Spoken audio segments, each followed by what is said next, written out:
Sobat Mugres, bertemu lagi dalam pembelajaran PLH, Pendidikan Lingkungan Hidup.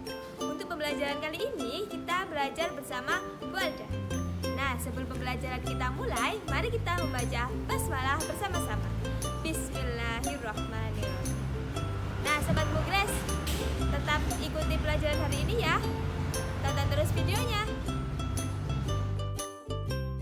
Pada pertemuan PLH kali ini kita akan belajar tentang pembangkit listrik alternatif. Yang pertama ada energi matahari. Tenaga matahari adalah energi yang didapat dengan mengubah panas matahari melalui peralatan tertentu menjadi sumber pembangkit listrik. Di Indonesia ini terdapat PLTS terbesar dengan kapasitas 1 MW yang terletak di Pulau Bali. Nah, PLTS ini dioperasikan sejak tahun 2013. Ada dua alat yang dapat digunakan. Yang pertama adalah panel surya. Panel surya itu adalah alat untuk memanaskan air. Alat ini biasanya dipasang untuk keperluan rumah tangga dalam hal penyediaan air panas. Panel surya ini terdiri dari lapisan kaca, lapisan tembaga hitam, pipa berisi cairan, pompa, dan penampung air. Sedangkan sel surya itu berfungsi untuk mengubah cahaya matahari menjadi listrik. Sel surya disebut juga sel fotovoltaik yang terdiri atas lembaran-lembaran silikon yang mengubah energi cahaya matahari menjadi energi listrik. Yang kedua ada energi angin. Angin adalah gerakan materi atau udara yang dapat menggerakkan turbin. Turbin angin dimanfaatkan untuk menghasilkan energi kinetik maupun energi listrik.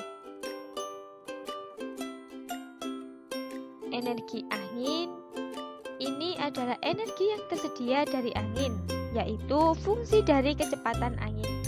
Ketika kecepatan angin meningkat, maka energi keluarnya juga meningkat, sehingga ke batas maksimum energi yang mampu dihasilkan oleh turbin. Selanjutnya yang ketiga yaitu ada energi air atau hidroelektrik. Nah, air ini sangat penting digunakan untuk menggerakkan turbin dan air yang ada di bendungan. Nah, nanti airnya akan turun ke dalam lubang yang telah didesain untuk memutar turbin atau kipas besar. Energi air ini dari perputaran turbin itu akan menghasilkan energi mekanik melalui generator menjadi listrik.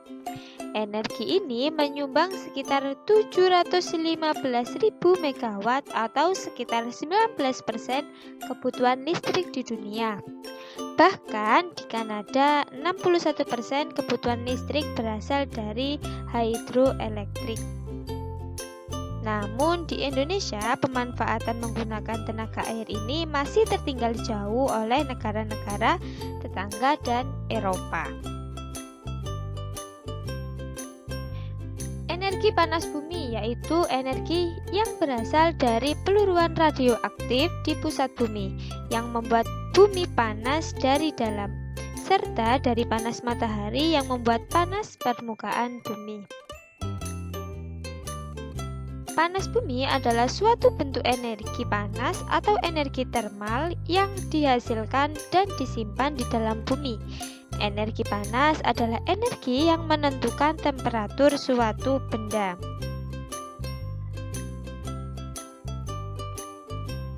Di Islandia menghasilkan tenaga panas bumi dan mengalirkan energi ke 66% dari semua rumah yang ada di Islandia pada tahun 2000. dalam bentuk energi panas secara langsung dan energi listrik melalui pembangkit listrik. 86% rumah yang ada di Islandia memanfaatkan panas bumi sebagai pemanas rumah. Selanjutnya ada energi samudra. Energi samudra adalah energi yang memanfaatkan pasang surut air laut. Energi ini merupakan energi terbarukan yang dihasilkan oleh pasang surutnya gelombang air laut. Energi samudra ini juga biasanya disebut dengan tidal energi yang memiliki metode sama persis dengan teknologi pembangkit listrik yang menggunakan air. Selanjutnya ada energi nuklir.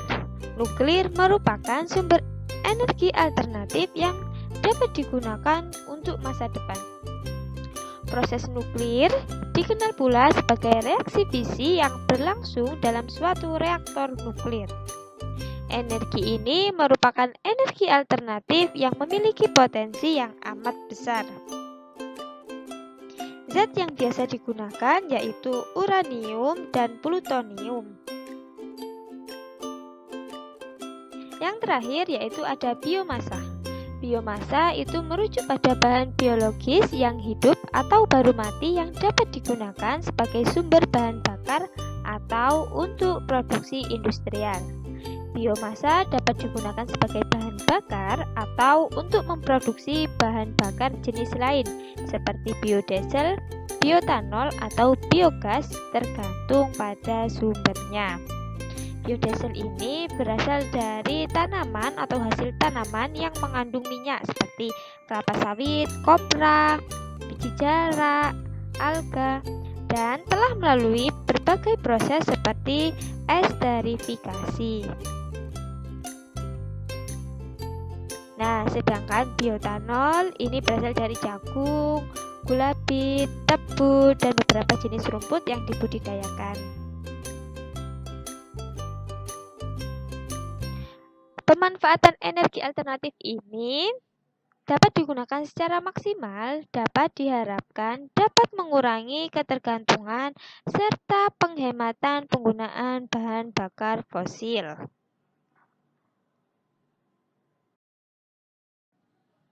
Nah, terima kasih untuk pembelajaran hari ini. Semoga anak-anak paham dan tetap semangat dalam mengikuti pembelajaran daring. Terima kasih Sobat Mugres.